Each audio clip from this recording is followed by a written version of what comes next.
al-makayil asy-syar'iyyah. Al-makayil wal mawazin asy-syar'iyyah. Itu ringkas. Ringkas, dia terus bawa kepada nombor. Ada kitab yang lagi panjang yang dikarang oleh Najmul Ghazi. Itu panjang. Dia datangkan asal usul macam mana dia kira apa semua.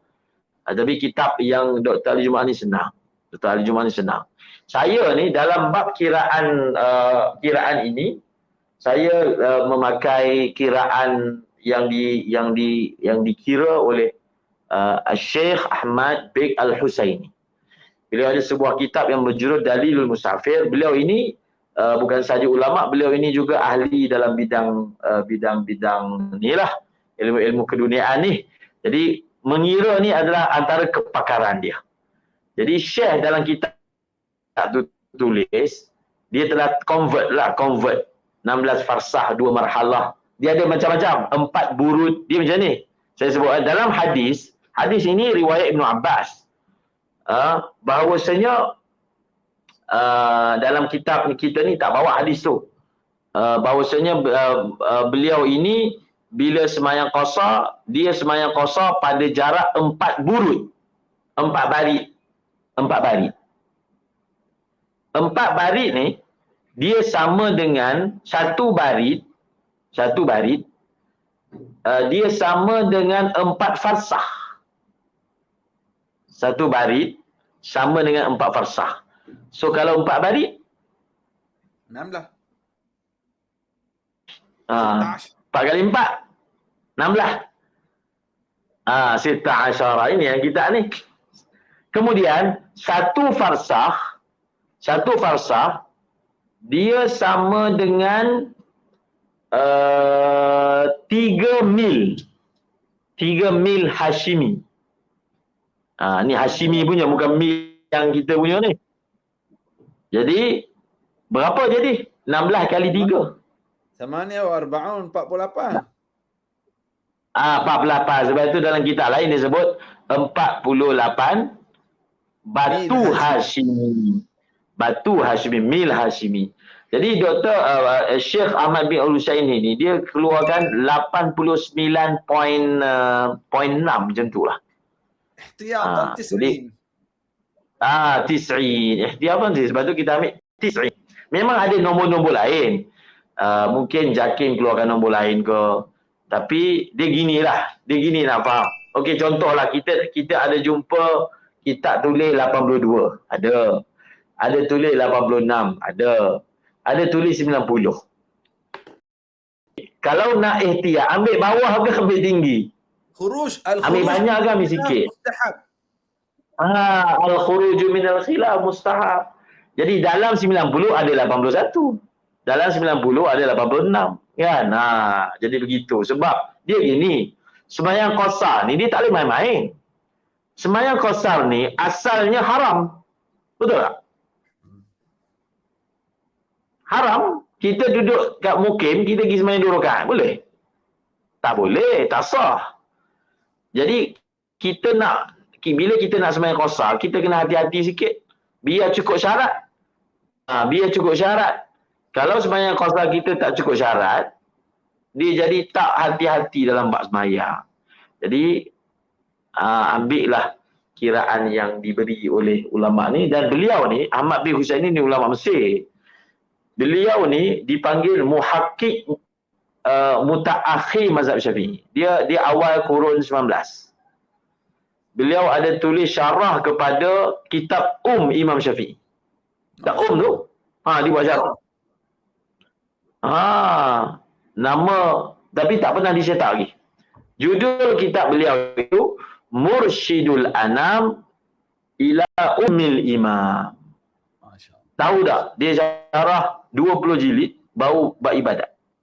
Ya. Bab ibadat bau. Hidup lagi ke Ustaz? Jadi beliau ini memang muhakkik. Dah meninggal dah. Dia awal 19. Awal 19 ni lama. 19 masuk 19 20 macam tu lah. Meninggal. Beliau ini memang muhakkik. Jadi itu sebabnya kita pilih beliau punya kiraan. Beliau kira sungguh lah dengan kaedah-kaedah kiraan moden So kita ambil lah 90. Jadi kalau kita nak musafir ni, sekarang ni senang tau nak tahu. Kita pakai Waze lah. Waze. Kita buka Waze, kita tembak location. Keluarlah berapa kilo perjalanan yang kita akan tempuh. Maka khalas. Dapatlah kita jarak tersebut. Kalau satu orang tu dia tak pasti. Dia tak pasti. Dia, contohlah saya nak pergi Sabak Bernam. Saya tak pernah pergi. Contoh. Saya pun tak pastilah Sabak Bernam ni cukup ke 90 kilo. Ini yang tak check Waze ni. Cukup ke tak dulu kan. Dia kaedah senang. Kalau kita tak pasti, kita boleh sembahyang qasar ke tak boleh. Kerana tak pasti cukup ke tak cukup, jawapannya tak boleh. Bas. Dia tak pasti. Ini dah kira keluar dari sempadan ke atau masih dalam lagi? Jangan buat lagi qasar. Jangan buat lagi. Gerak lagi. Ke depan lagi. Ke depan sampai, ini dah memang kita dah luar betul ni daripada tempat kita. Barulah sembahyang qasar jamak. Dia mudah gitu. Al-aslu fi salati al-itmam. Asal pada solat 4 rakaat adalah tamam, menyempurnakan secara 4 rakaat. Jadi kalau berlakunya syak, kita kembali kepada asal. Dia ada satu kaedah, la turtakabu ar-rukhsatu ma'as syakki. Benda-benda rukhsah ni kita tak boleh buat kalau kita syak. Sebab kalau kita syak, kita kembali kepada asal. Apa asal ibadat tu? Asalnya 4 kan? Buat 4 lah. Asalnya semayang kena semayang dalam waktu. Tak jamak, semayang dalam waktu. Sebab kita mungkin waktu tu tak ada ustaz nak boleh kita tanya. Ustaz boleh tak saya semayang qasar ni? Nak hubungi tak tahu siapa. Jadi macam mana orang tu dia nak selesaikan? Senang je. Dia jangan buat qasar. Khalas. Semayang tamam tu memang sah-sah dah boleh kan? Jadi bila kita ragu-ragu, tak payah buat. Selesai masalah. Ustaz. Okey. Ya. Ada soalan sikit Ustaz. Boleh. Dia kata, kalau kita solat dekat RNR, kita nak qasar jamak. Kita nak beriman dengan orang yang sudah solat di situ. Bagaimana kita nak niat? Adakah tamam atau qasar? Ada orang tengah semayang dah, kita nak join dia. Solat. Dia gini. Salah satu syarat semayang qasar, kita kena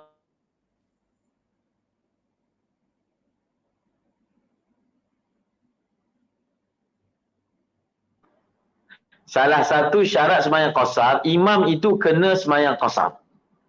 Kalau imam semayang tamam, kita tak boleh semayang. Kita tak boleh semayang qasar. Imam semayang tamam, kita tak boleh semayang qasar. Jadi, kita berhenti RNR. Kita tahu dia ni musafir. Syarat pertama dia kita kena tahu. Dia ni musafir. Cuma kita tak tahu dia ni nak semayang qasar ke tak. Tapi kalau kita pun tak tahu, dia ni musafir ke tak musafir. Dia ada 2 keadaan tu. Satu, kita tahu dia ni musafir. Cuma kita tak tahu dia ni nak semayang qasar jamak ke tak. Satu lagi, kita pun tak tahu dia ni musafir ke tak. Yelah kadang ke arena, bukan semua orang itu dia punya perjalanan dia cukup 2 malam tak spesifiknya kan. Dia mungkin masuk highway tu nanti keluar exit tak sampai pun. Jadi kita pun tak tahu. Kalau kita tak tahu dia ini musafir ke tidak, kita nak ikut dia, kita kena semayang tamam. Bas, satu je, tamam.